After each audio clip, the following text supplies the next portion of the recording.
శ్రీ గురుభ్యో నమః. శ్రీ శంకర భగవత్పాద విరచిత శివానందలహరి 91వ శ్లోకము. నీ అనుగ్రహము వల్ల నా అజ్ఞానము తొలగిపోయింది, అయినా నీ పాదపద్మమును విడువక నిత్యము సేవిస్తాను అని శంకరులు ఈశ్వరునకు విన్నవించారు. ఆద్యా విద్యా హృద్గత నిర్గతాసి ద్విద్యా హృద్యా హృద్గతా త్వత్ప్రసాదాత్ సేవే నిత్యం శ్రీకరం త్వత్పదాబ్జం భావే ముక్తేర్భాజనం రాజమౌళే. ఈ శ్లోకమునకు భావము: చంద్రశేఖర, నీ దయ వలన అనాది సిద్ధమైన నా అజ్ఞానము తొలగిపోయింది. మనోహరమైన జ్ఞానము హృదయంలో ప్రవేశించింది. అందువల్ల సర్వసంపత్కరమైన పద్మము వంటి నీ పాదాన్ని నిత్యము సేవిస్తాను. నీ పాదపద్మము ముక్తికి పాత్రము అని భావిస్తాను. శంకరులు ఈశ్వరునితోటి ఇలా విన్నవించారు: ఓ రాజమౌళి, అనగా ఓ చంద్రశేఖర, నీ అనుగ్రహము వల్ల నా హృదయంలో స్థిరంగా పీట వేసుకుని కూర్చున్న అనాదిగా వస్తున్న అవిద్య అనగా ఆత్మ కాని దానిని ఆత్మగా భావించడం అనే అజ్ఞానం సంపూర్తిగా బయటకు వచ్చేసింది. అవిద్య కూడా పైకి విద్యలాగే కనబడుతుంది. ఆ అవిద్య కాస్త నీ దయ వల్ల నామరూపాలు లేకుండా పోయింది. హృదయ గ్రంథిని హరించే అనగా హృదయాన్ని మురిపించే విద్య నా హృదయంలో చెదిరిపోకుండా కుదురుకుంది.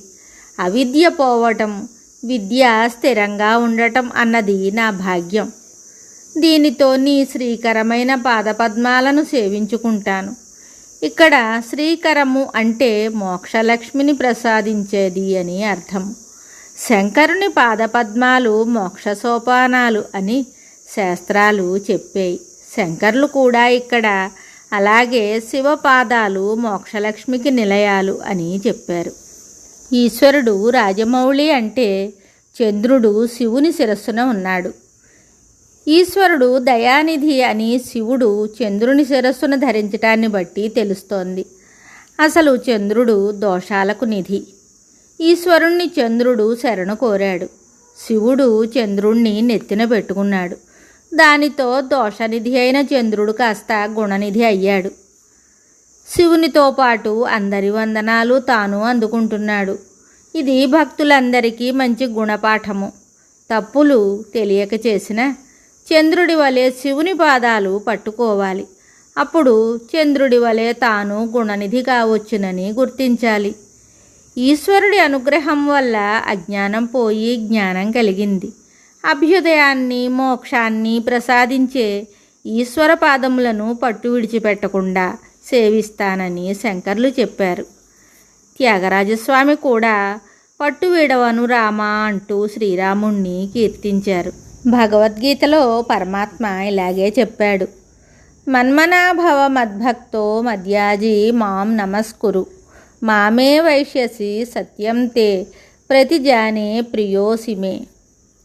అర్జున, నీవు నాయందే మనస్సును నిలబెట్టు, నా భక్తుడవు కమ్ము, నన్నే సేవించు, నాకు నమస్కరించు.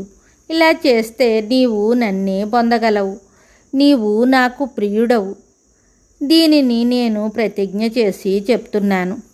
ఈ విధంగా భగవత్ చరణాగతి ఇహ సుఖమును పరసుఖమును పరమసుఖాన్ని ఇస్తుందని తెలుస్తోంది. ఈ శ్లోకంలో విద్య అవిద్య అని చెప్పబడింది. అవిద్య అంటే అజ్ఞానము అనగా స్వరూపము యొక్క అజ్ఞానము. ఇలా అనాదిగా అజ్ఞానం ఉంది, కానీ అది భగవత్ ప్రసాదంతో అంతమవుతుంది. అజ్ఞానం విద్య చేత అనగా బ్రహ్మ విద్య చేత నాశనం అవుతుంది. అసలు విద్యయే అందమైనది. అందులోనూ బ్రహ్మ విద్య అత్యంత మనోహరమైనది. బ్రహ్మ విద్య అంటే ప్రస్థానత్రయము అనగా భగవద్గీత, బ్రహ్మసూత్రములు, ఉపనిషత్తులు, ఈ మూడింటిని వాటి భాష్యటీకలను బ్రహ్మ విద్య అంటారు.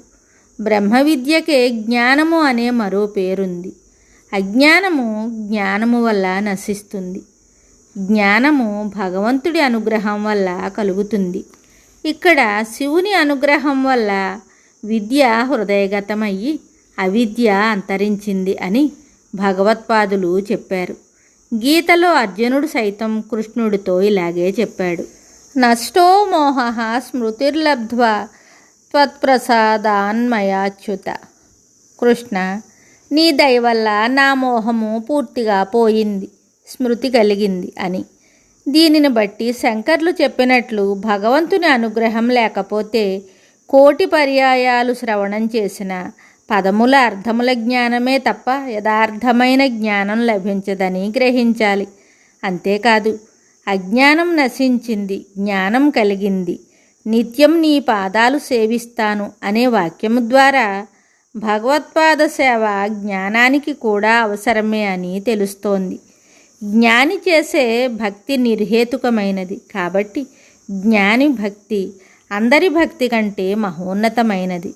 ఇక్కడ భగవత్పాదులు శంకరపాద పద్మాన్ని శ్రీకరం అని, ముక్తిభాజనం అని చెప్పారు.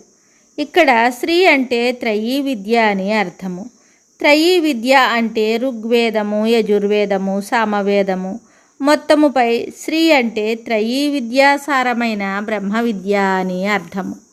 భగవంతుని పాదాలు పట్టుకుంటే శ్రీకరము అనగా బ్రహ్మ విద్యను ప్రసాదిస్తుంది. ఆ విధంగా మోక్షాన్ని అనుగ్రహిస్తుందని సారాంశము.